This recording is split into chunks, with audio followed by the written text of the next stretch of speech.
Working the night shift at a gas station isn't for the faint of heart. It's not just the solitude or the occasional weird customer. It's the unpredictable, creeping sense that the night itself is alive, watching, waiting. For me, the strangest part of the job started with a man I nicknamed Bob. Bob wasn't like the regulars who shuffled in at ungodly hours for cigarettes or energy drinks.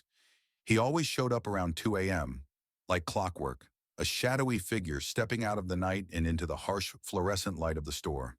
His movements were deliberate, almost mechanical.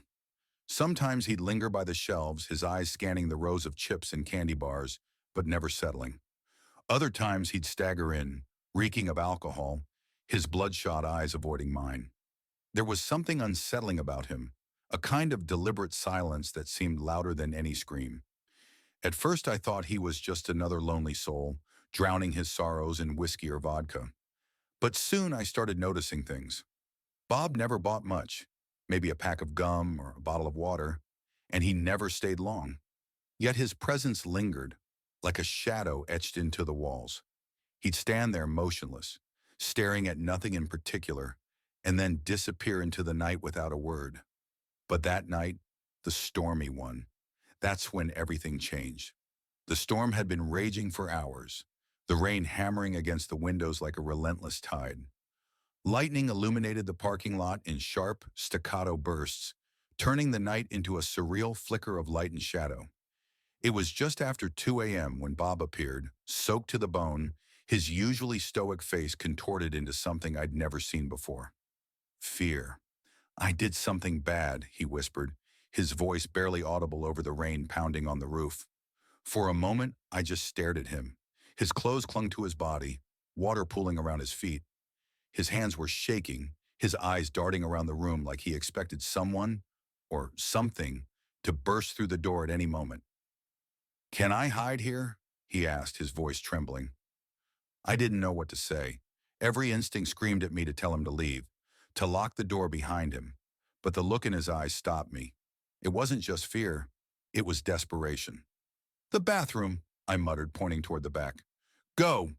He nodded, muttering a quick thank you before disappearing down the narrow hallway. I should have called the police then and there, but something about the storm, the flickering lights, and the oppressive weight of the night made me hesitate. Minutes passed, maybe hours. It was hard to tell. Then the lights went out. The darkness was suffocating. The only illumination came from the occasional flash of lightning, casting jagged shadows across the room. I fumbled for my phone, its weak flashlight barely cutting through the gloom. That's when I heard it, a soft, shuffling sound coming from the storage room. "Bob," I called out, my voice shaky. No response. I crept toward the noise, my heart pounding like a drum in my chest. The air felt heavy, charged with something I couldn't name. As I reached the door, I hesitated. Then it burst open. Bob, or whoever he really was, lunged at me, his eyes wild, his face twisted in a mask of rage. His hands were outstretched, fingers curled like claws. "I'll kill you!" he screamed, his voice echoing in the confined space. I didn't think. I just ran. The storm outside was nothing compared to the chaos in my mind. I sprinted across the lot, slipping on the wet asphalt, my breath coming in ragged gasps. I made it to the payphone near the edge of the lot and dialed 911. My hands trembling so badly I almost dropped the receiver. By the time the police arrived, Bob was gone. The storage room was a mess. Boxes overturned, shelves knocked askew. But there was no sign of him. It wasn't until later that I learned the truth. His real name was Martin, and he wasn't just some troubled loner. Earlier that night, he'd killed his ex-wife in a fit of rage, stabbing her multiple times before fleeing into the storm. They found him a few days later, hiding in an abandoned house not far from the gas station. When they brought him in, he didn't fight, didn't say a word. But when they asked about that night, he smiled, a cold, chilling smile that haunted me long after the trial was over. I still work the night shift, but things aren't the same. The hum of the fluorescent lights feels louder, the shadows longer. And every time the door chimes at 2 a.m., my heart skips a beat, half expecting to see Bob, or Martin, standing there, dripping wet and wild-eyed, whispering, "I did something bad." the early 1960s, a time when the world seemed simpler, yet shadows often lurked just beyond the light. Every weekday morning, a father and his young son would stop at the same gas station on their way to school. It was a modest place, just a single pump in a small shack where the attendant, Mr. Lyle, always greeted them with a warm, gap-toothed smile. One foggy morning, as they pulled into the gravel driveway, something felt wrong.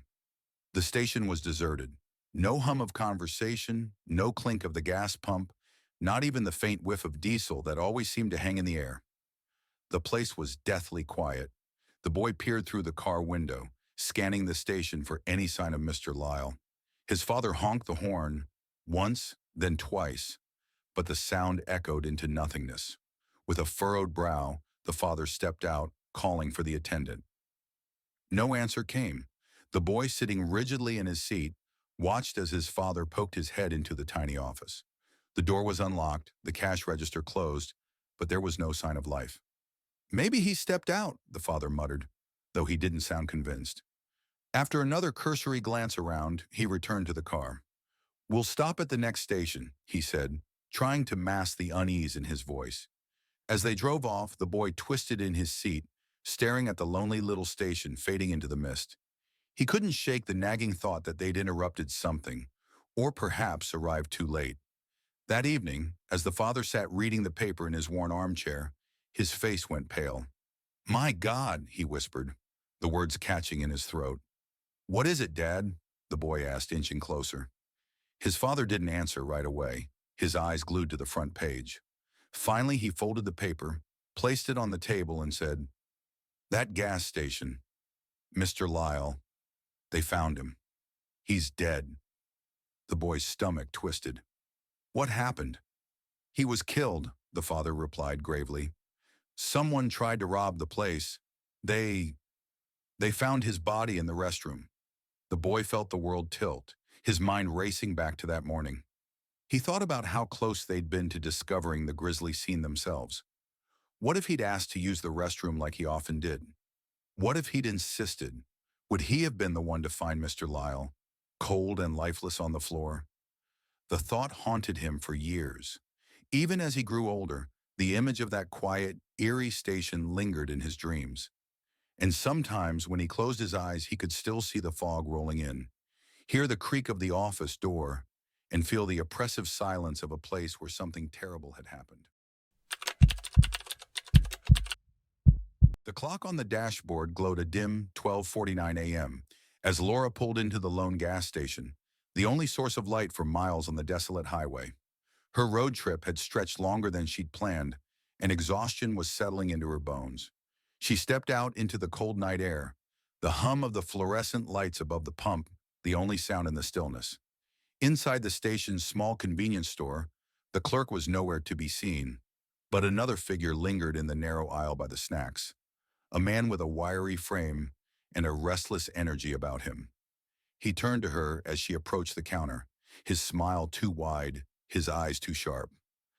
"Long night for driving, huh?"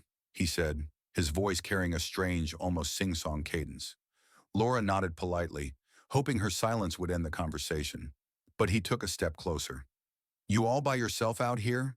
Dangerous for a lady to be alone this late." Her pulse quickened, and a warning bell rang in her mind. She forced a smile, muttering something about her boyfriend waiting in the car, then grabbed her items and headed for the door. The man followed. Her heart raced as she approached her car, pretending not to notice his presence as his boots crunched the gravel behind her. She fumbled in her pocket, her fingers closing around the small can of pepper spray she always carried. "Hey!" his voice came again, too close now. "You sure you don't want some help? I could keep you company." She turned, her knuckles white around the canister. "No, thank you," she said firmly. But he didn't move. A low rumble broke the tension, a large pickup truck pulling into the station. Without thinking, Laura waved her arms, signaling the driver. The truck came to a halt, and a burly man stepped out, his silhouette towering in the harsh light. "Something wrong here, miss?" he asked, his voice calm but firm. Laura didn't have to answer. The truck driver's eyes darted to the space behind her car, and his expression darkened. "There's someone hiding back there." Laura froze, her breath caught in her throat. The wiry man bolted, disappearing into the darkness beyond the station's edge. The driver checked the area, but the stranger was gone. Laura thanked him profusely before climbing into her car, locking the doors the moment she sat down. Her hands trembled as she gripped the wheel, pulling back onto the road without a backward glance. It wasn't until she'd driven several miles that the realization hit her like a punch to the gut. The man hadn't been following her out of idle curiosity. He'd been waiting for her to unlock the door, to drop her guard, waiting to strike. Even hours later, as the adrenaline faded, she couldn't shake the image of his shadow slipping into the night, a shadow she knew she'd see again in her dreams.